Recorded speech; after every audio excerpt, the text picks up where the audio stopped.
आपके साथ साझा कर रहा हूं शशांक भारती द्वारा व्हाट्सएप पर भेजी एक कहानी जो मुझ तक पहुंची मेरे बड़े भाई समान दूरदर्शन के senior news reader Umesh Joshi ji के जरिए। इस कहानी का लेखक कौन है ये मालूम नहीं हो सका, मगर जो भी हो एक दिन वो दौरे हाजिर का मंटो जरूर कहलाएगा। कहानी का शीर्षक है अभी मैं मरा नहीं था। मैं उस समय तक नहीं मरा था जब मेरी बेटी ने मेरे ऊपर से ऑक्सीजन का सिलेंडर हटाकर अपनी मां को लगाया था। हर तरफ वार्ड बॉय और परिवारजन मृतकों से ऑक्सीजन हटाकर जिंदा बचे लोगों को लगा रहे थे। जिसके बच सकने की उम्मीद थी उसे किसी तरह हाथ पैर मारकर बचाना चाह रहे थे। इस शोर शराबे के बीच में मैं भी थोड़ा बहुत बचा हुआ था, लेकिन समाज की अंतरात्मा की तरह मैंने भी सोए रहना चाहा। सिलेंडर लगने के बाद भाग्यवान की उखड़ी हुई सांसें कुछ नॉर्मल होने लगी थीं। वहीं पास के बेड्स पर लेटे दूसरे आपदा साथी इतने भाग्यवान नहीं थे। मेरे सामने ही एक एक करके अच्छा तो हम चलते हैं कहते हुए वो सब अपने शरीरों से ऊपर उठ रहे थे और ग्रुप बनाकर एक साथ निकल रहे थे। मैंने एक को रोककर पूछा, कहाँ जा रहे हो? उसे कहीं जाने की जल्दी नहीं थी, इसलिए बड़े फुर्सत भरे अंदाज में कहने लगा, पहले बंगाल जाके थोड़ी देर रैली देखेंगे, फिर महाराष्ट्र जाकर आईपीएल और उसके बाद यमलोक निकल लेंगे। मुझे हैरानी हुई, क्यों भाई, क्या यमदूत नहीं आ रहे हैं लेने? उसने बड़ा कैजुअल सा जवाब दिया, पता नहीं, यमराज ने कोई आश्वासन भी नहीं दिया है। और फिर वो दूसरे फ्रेश मरे हुए लोगों के साथ उड़ गया। खिड़की के बाहर देवदूत यानी यमदूत और मौत के फरिश्ते अफरा तफरी में उड़ रहे थे। मैंने एक को रोका, क्या बात है सर, ये रूहें इधर उधर भटकती हुई मटर गश्ती क्यों कर रही हैं? मौत का फरिश्ता डॉक्टरों की तरह झल्लाया हुआ था, कहने लगा, इतने ज्यादा केसेस आ रहे हैं कि ऊपर दूतों का शॉर्टेज हो गया है। लोगों को ऊपर ले जाने का पूरा इंफ्रास्ट्रक्चर बैठ गया है। ओवर प्रेशर में यमदूत मुसलमानों को उठाकर ले जा रहे हैं और मलिकुल मौत यानी मुसलमानों को ले जाने वाले मौत के फरिश्ते हिंदुओं को उठा के ले जा रहे हैं। बड़ी प्रॉब्लम है।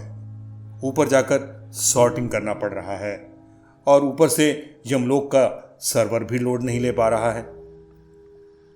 ब्यूरोक्रेट्स लोग और सरकारी अफसर भी बिना अंतिम संस्कार और दफनाई हुई आत्माओं और रूहों को ट्रांसपोर्ट सुविधा देने में तकनीकी दिक्कत बता रहे हैं।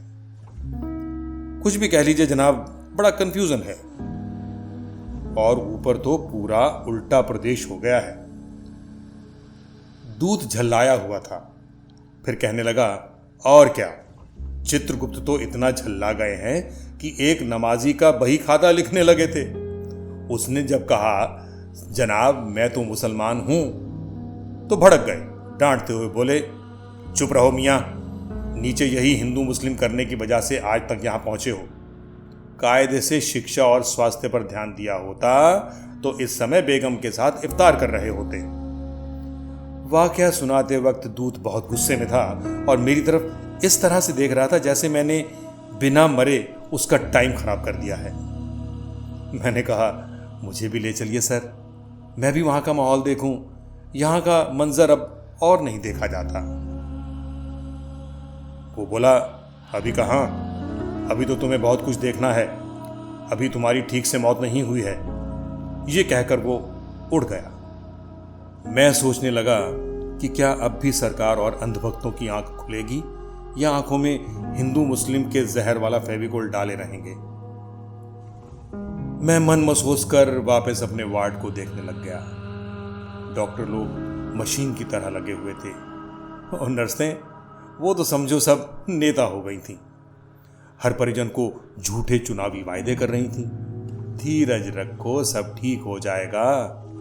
जब हमारे हाथ में सत्ता आएगी तो सबको एक एक ऑक्सीजन सिलेंडर, एक रेमडेसिविर इंजेक्शन और एक वेंटिलेटर दिया जाएगा। और मरीज बेचारे अभी भी भोली जनता की तरह उनकी बात मान रहे थे। मगर दुख की बात यह थी कि नर्सें व्यवस्था के आगे हार गई थीं और अब जनता खुद जिंदगी की जंग हार रही थी। मैं अभी मरा नहीं था, लेकिन पता नहीं क्यों मेरी बेटी मुझसे लिपटकर रोने लगी थी। पीपीई किट में वो और सफेद मरीजी लिबास में लिपटा मैं, हम दोनों कफन का सामान लग रहे थे। बेटी के गले का हार ऑक्सीजन सिलेंडर अरेंज करने में ही चला गया था। वो मुझसे लिपटकर रोते ही रहना चाहती थी, मगर पीछे से वार्ड बॉय ने हड़काया, मैडम इनको शमशान ले जाइए, दूसरे मरीज लाइन में हैं। फिर वो बेचारी स्ट्रेचर पर मुझे ढकेलते बिलखते हुए लाश गाड़ी के पास पहुंची। ड्राइवर ने 2 टूक जवाब दिया, मैडम 12,000 लगेंगे। उसे अपने कानों पर यकीन नहीं हुआ। उसने शव वाहन वाले से कहा, भैया शमशान तो बस 5 किलोमीटर दूर है। उसने कहा, मैडम यही तो मौका है, चलना हो तो बोलिए, वरना अपने कंधे पर ही टांग लीजिए अपने बाप को। मैं जिंदगी भर रिक्शे वाले से मोल भाव करके 5 रुपया कम कराता आया था। मन हुआ कि अति स्ट्रेचर से उठकर उसका गिरेबान पकड़ लूं, लेकिन अफसोस वो मेरी पहुंच से बहुत दूर था। बेटी को गिड़गिड़ाते हुए देख ऊपर बैठे हुए कुछ लोग हंस रहे थे। आम आदमी से थोड़ा ऊपर बैठे वो लोग देवता नहीं थे, देश के इंडस्ट्रियलिस्ट थे।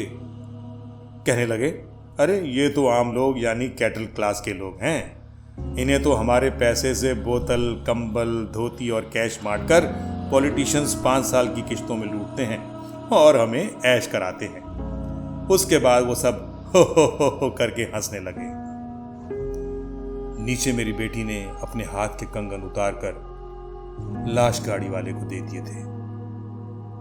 अब मुझे लाश गाड़ी पर चढ़ाया जा रहा था। शमशान की चिमनी से बहुत गहरा धुआं उठ रहा था। बेटी को एक टोकन पकड़ा दिया गया और मुझे दूसरी लाशों की तरफ धकेल दिया गया। उस वक्त तक मैं जिंदा था। बेटी से शमशान वालों ने कहा, जलाने का 7,000 रुपया लगेगा, लकड़ी का रेट बहुत बढ़ गया है और हम लोग तो लाशोत्सव मना रहे हैं, लाशों का उत्सव। बेटी ने अपने शरीर पर मौजूद आखिरी आभूषण अंगूठी भी उतार दी। फिर क्या था, आगे की कार्रवाई फटाफट पूरी हुई। जब मुझे लकड़ियों पर चढ़ाया जा रहा था तब तक मैं जिंदा था, और जब जलाया जा रहा था तब भी मैं जिंदा था। आग की लपटों के बीच से मैंने देखा कि पंडित मेरी बेटी से कुछ कह रहा था। देखो बेटी, आत्मा की शांति पाठ के बिना इनको मुक्ति नहीं मिलेगी। 2,000 दक्षिणा तो देनी ही पड़ेगी। कैश ना हो तो ई-वॉलेट पर भेज दो। मैंने जड़ बनकर खड़ी अपनी असहाय बेटी की ओर देखा। उसके पास अब उतारने के लिए शरीर पर कपड़ों के सिवा कुछ भी नहीं था। बस उसी वक्त मेरी मौत हो गई।